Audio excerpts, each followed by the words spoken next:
This world is not what you think it is. This world is not what you think it is.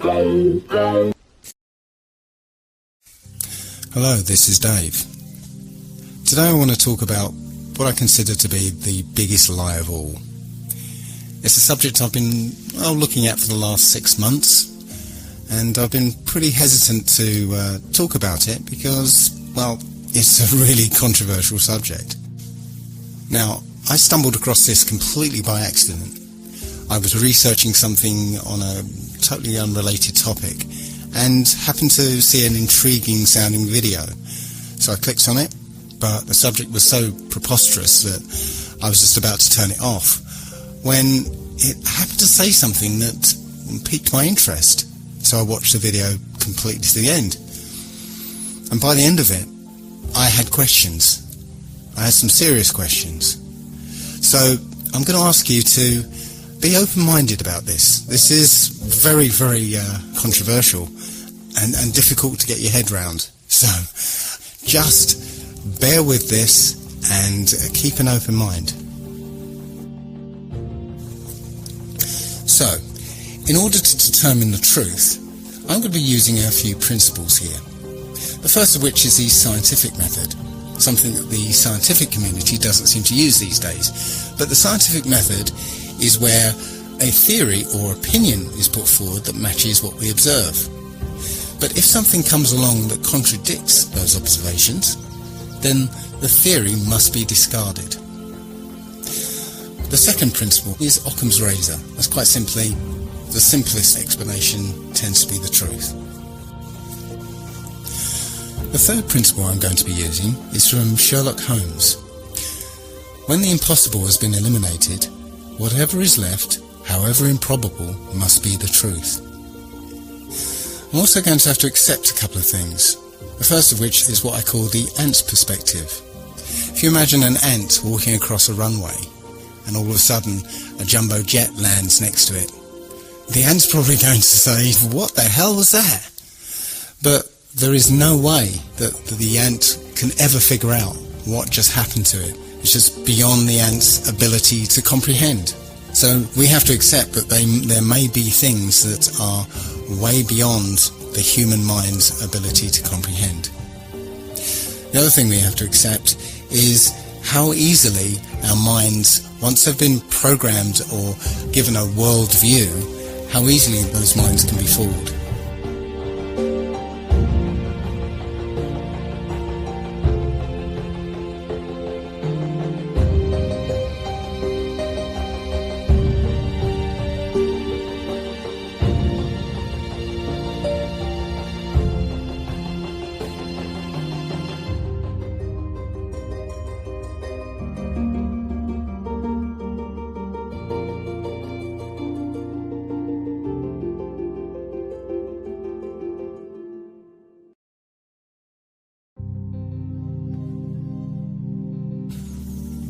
You started watching that video with a certain world view.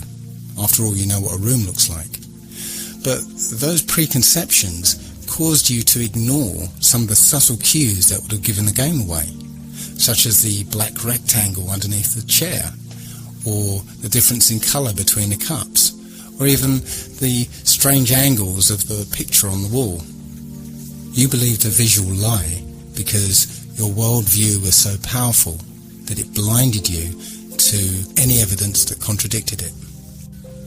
The other thing I'd like to mention at this point is how easily we can be fooled by two-dimensional imagery. We've been trained and conditioned to suspend disbelief when we see certain two-dimensional imagery, such as photographs. A photograph is not reality. It's a photograph. And photographs can be altered and manipulated. Video is not reality. And here's some examples of that.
point is, you can't automatically trust any two-dimensional imagery or media that's presented to you by the establishment. So let's get down to it then, shall we? This is apparently the truth of our world. We live on a spherical planet called Earth, spinning at 1,000 miles an hour on a 23.4 degree tilt. Now, I always thought it was 23.5 degrees, but as I researched into this, I found it was actually 23.4. That's 23.4 degrees away from vertical. Funnily enough, that leaves 66.6 degrees away from the horizontal. Interesting. So anyway, we're orbiting an ordinary star that is apparently 93 million miles away. The Sun itself is embedded in a galaxy of 100 billion stars, and that galaxy is one of trillions and trillions in an infinite and expanding void. And in the midst of that void, we are just an insignificant and unimportant microbe that arrived here by accident, that's crawling around on this speck of dust. Now, I know what you're thinking. Oh dear, he's turned into one of those flat earther people.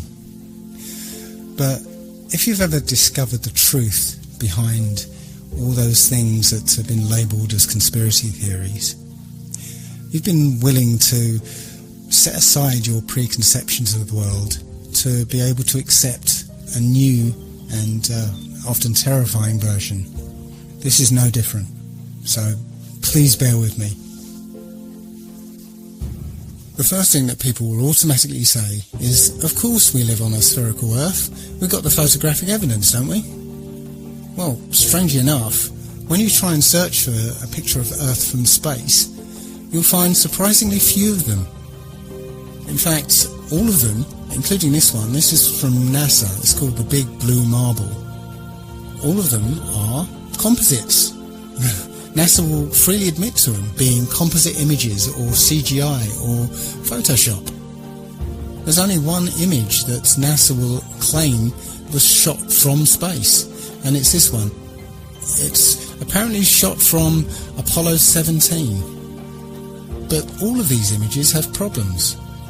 First of all, the scientist will tell you that because the Earth is spinning, centrifugal forces will force the equator to bulge out as it's spinning. So the Earth is more of an oblate spheroid. But, funnily enough, all the images from space, supposedly, are perfect spheres.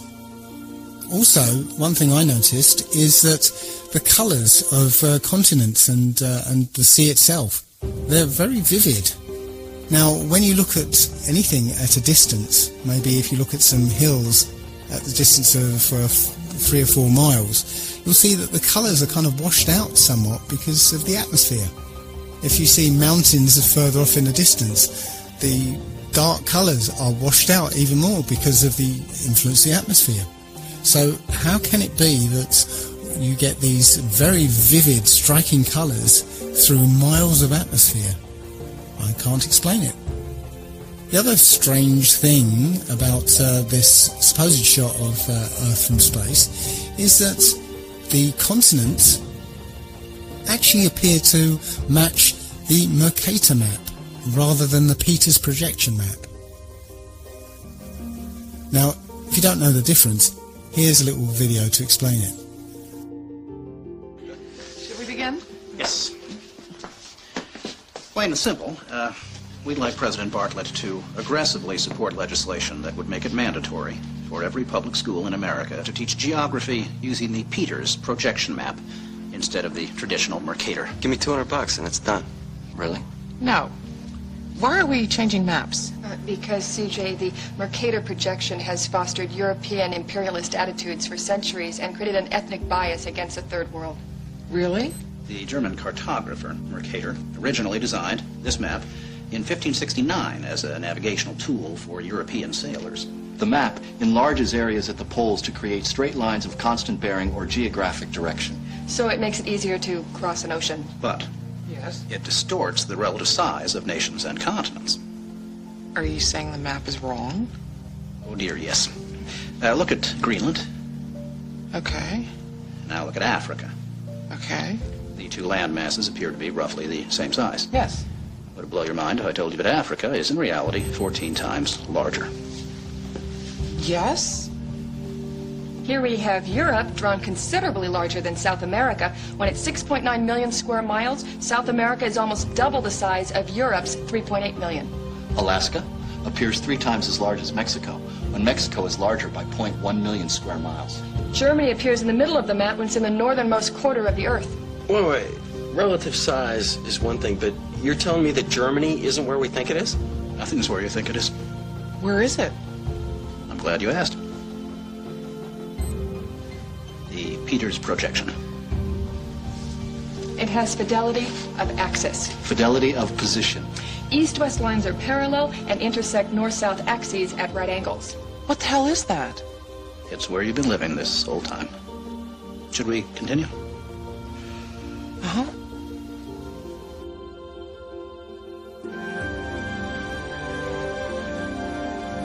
So, you're probably wondering what all of this has to do with social equality. No, I'm wondering where France really is. Guys, we want to thank you very much for coming in. Hang on, we're gonna finish this. Okay. What do maps have to do with social equality, you ask? She asked.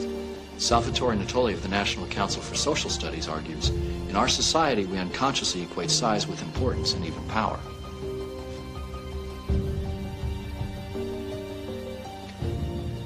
I'm going to check in on Tubman. Go. These guys find Brigadoon on that map, you'll call me, right? Probably not. Okay. When third world countries are misrepresented, they're likely to be valued less. When Mercator maps exaggerate the importance of Western civilization, when the top of the map is given to the Northern Hemisphere, and the bottom is given to the Southern, then people will tend to adopt top and bottom attitudes. But wait, where else could you put the Northern Hemisphere but on the top? On the bottom. How? Like this. Yeah, but you can't do that. Why not? Because it's freaking me out. So the Mercator map was designed as a navigational aid, but the Peters projection map is a more accurate rendering of what the continents look like. So why then do all the images of Earth from space show the Mercator map? I guess that's because that's what we're used to. Even the one image that is claimed to be an actual photograph of Earth from space is called into question, simply because of a film that was released accidentally by NASA of Apollo 11 faking the very first picture of Earth from space. So let's have a look at that video. An old reel received by mistake. It contains the raw or unedited footage of the crew of Apollo 11, Michael Collins, Edwin Aldrin Jr. and Neil Armstrong, staging part of their mission for nearly an hour in living color, with exceptionally clear behind-the-scenes audio of conversations discussing the techniques used to achieve a disingenuous picture depicting the Earth at a distance, in order to falsely demonstrate their far journey from it and their ability to survive passing through the Van Allen radiation belts. It cannot be misconstrued that this staging was done for some other reason, for the reel itself is slated and dated July 18th, 19th and 20th, 1969, the very days of the mission when they were said to be approaching and achieving lunar orbit.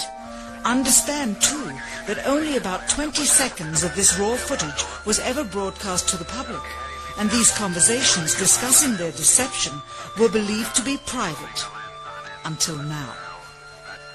Here they discuss that these television transmissions were in fact not broadcast live as everyone believed. They were first screened and edited for playback later. Roger, Neil. We just wanted a narrative such that we can, when we get to playback, we can sort of correlate what we're so much. Here they discuss the fact that they have turned out the lights and have blocked out sunlight from entering the spacecraft through the other windows, as to not cause any reflected light to fall onto the spacecraft's wall in the foreground. Okay, very good. Well, we shut out the sun coming in some of the other windows into the spacecraft, so it's looking through the number one window, and there isn't any reflected light. The reason this was done is so that the truth of the matter would not be revealed. It is this. Though the federal government would have you believe that this is a view of Earth from a distance out of the spacecraft's window as it nears the moon, it is not. What they have ingeniously done is placed the camera at the back of the spacecraft and centered the lens on a circular window in the foreground, outside of which it is completely filled with the Earth in low orbit. The circumference of the window then appears to be the diameter of the Earth at a distance, with the darkened walls of the spacecraft appearing to be the blackness of space around it. That is why they wanted the interior dark and blocked out the sun from any other windows. Here you can see the extruded window, probably 2 inches thick at the bottom. This is because the Earth's shine is coming in at a downward angle. It also causes the Earth to appear to be an irregularly shaped circle, for you are seeing the outside of the window at the bottom and the inside of the window at the top, which together form 2 different sized halves of a circle. Subsequently, this take was never used. As they perfected the shot, a crescent-shaped piece of black material was inset slightly into the window to create the illusion of the Earth's terminator line dividing night and day. It is uncannily convincing. During this segment, intended to be edited and played back later for the worldwide television audience, dated July 18, 1969, Neil Armstrong condemns himself as he states that he is 130,000 miles out, or halfway to the moon, as the NASA flight log also states on this date, when he is in reality in low Earth orbit of a few hundred miles. Roger, Houston, Apollo 11. Calling in from about 130,000 miles out. Here, during another segment, also intended to air after review, Neil Armstrong falsely explains to the viewers how the shot is attained by putting the camera's lens to the window's glass, as it would have to be if they were the claimed distance away from the Earth. We only have one window that has a view of the Earth, and it's filled up with a TV camera. If the window was completely filled up with a TV camera, as he stated, then an astronaut's arm would not be able to get between the camera and the window, as it obviously does here in this outtake. South America becomes invisible just off beyond the Terminator or inside the shadow. You can also notice how the astronaut operating the camera reacted to the mistake by attempting to pan away from it. See white bands of major cloud formations across the Earth.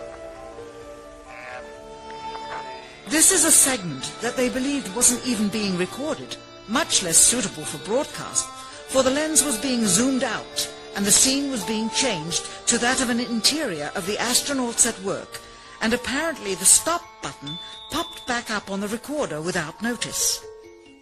Here is the diffused work light that they used to see camera controls, but not throw light onto the spacecraft's wall. Here they remove part of the crescent insert.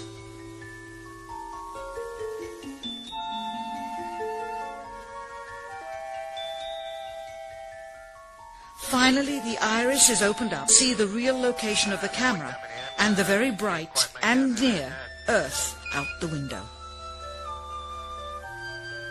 Here is the slate for the 19th of July, and the same shot of trickery on the 19th of July, and then the 20th, and the same misleading shot on the 20th. Later that evening, they were said to be walking on the moon.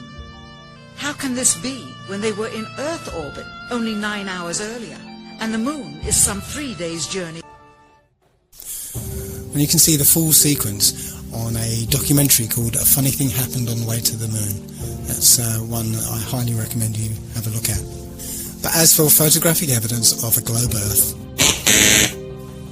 nope, it doesn't exist. Now let's take a look at Earth's supposed curvature. Many people point to Felix Baumgartner's recent record-breaking freefall jump and point to this picture in particular. It clearly shows the curvature of the Earth, but let's take a closer look at it.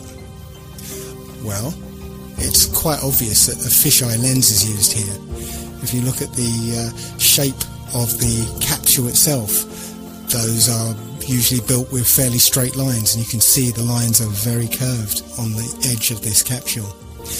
He took off from New Mexico, and the surface of the Earth looks like, well, it's one big large landmass, and that's New Mexico. I didn't realise that New Mexico took up so much of the Earth.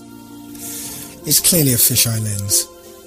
We know intuitively, if we stand on a beach with a panoramic view, that the sea is flat. It's flat at sea level, it's flat from the top of Mount Everest, it's flat from over 20 miles high. I got this image from another YouTuber. I can't remember the guy's name, but he's the one who goes, "Where is the curvature? Where? But it's a picture of the New York City skyline from over 40 miles away. He says it's 60 miles away, but I measured it on Google Earth, it's 40 miles away.